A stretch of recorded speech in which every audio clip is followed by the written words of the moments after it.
সরকারের করা তালিকায় নাম দেখে বড় আশায় বুক বাঁধেন আলী আহমেদ। এই বুঝি একটি ভিটের মালিক হবেন। সে আশা আরও পাকাপোক্ত হয় 2020 সালে। তখন উপজেলা প্রশাসনের পক্ষ থেকে 5 শতক জায়গার দলিল, নামজারিসহ খতিয়ান তুলে দেওয়া হয় আলী আহমেদের হাতে। কিন্তু সেই 5 শতক জমি আর কপালে জুটেনি আলী আহমেদের।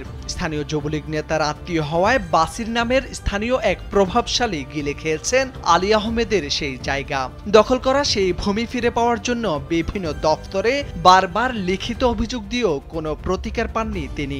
উল্টো তাকে বিভিন্ন সময় হুমকি ধমকি দেন তারা। এমন ঘটনা ঘটেছে কুমিল্লা জেলার মুরাদনগর উপজেলার বাঙ্গারা গ্রামে। জানা গেছে 2018 সালে ভূমিহীনদের তালিকায় অন্তর্ভুক্ত হওয়ার পর 2020 সালে মুরাদনগর সাব রেজিস্ট্রি অফিসের দলিলের মাধ্যমে 5 শতক জমি কবুলিয়ত দলিল মূলে স্থায়ী বন্দোবস্ত পান আলী আহমেদ। সেখানে 5 শতক জায়গায় 99 বছরের জন্য বন্দোবস্ত দেওয়া হয় তাকে। সে জায়গার দলিল বুঝে পেলেও আজও জায়গা বুঝে পাননি তিনি। বন্দোবস্ত পাওয়ার পর থেকে প্রভাবশালী বাঙ্গারা গ্রামের বাসির মিয়া জোরপূর্বক দখল করেন সেই জায়গা। এরপর রাতারাতি ভেকু দিয়ে জায়গাটির মাটি কেটে পুকুর বানিয়ে মাছ চাষ শুরু করেন তারা।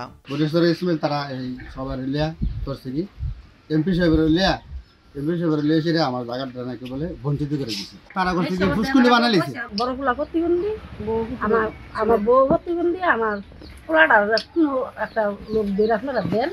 আমি দখল জায়গা রাতারাতি পুকুর কেটে তারা পুকুর বানাই লিছে। এ বিষয়ে অভিযুক্ত বাসির মিয়া জানান, ওই জায়গার আশপাশের সবগুলো তাদের সম্পত্তি। খাস জায়গায় তাদের দাবি সবচেয়ে বেশি।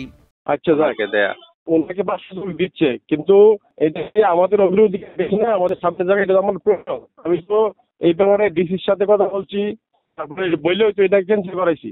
উপজেলা সহকারী কমিশনার নাসরিন সুলতানা নিপা জানান, অভিযোগ পেয়ে তিনি খতিয়ে দেখেছেন আলী আহমেদের কাগজপত্র সঠিক।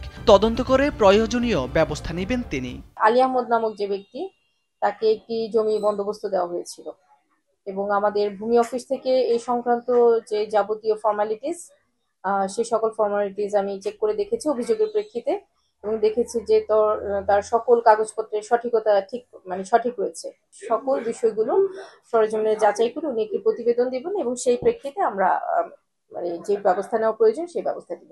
প্রধানমন্ত্রীর আশ্রয়নের বিশেষ প্রকল্পের আওতায় জেলা প্রশাসনের করা ভূমিহীনদের তালিকায় 2018 সালে নাম ওঠে আলী আহমেদের।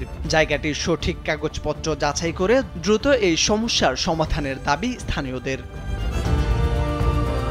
মোর্শেদ আলম, কালবেলা।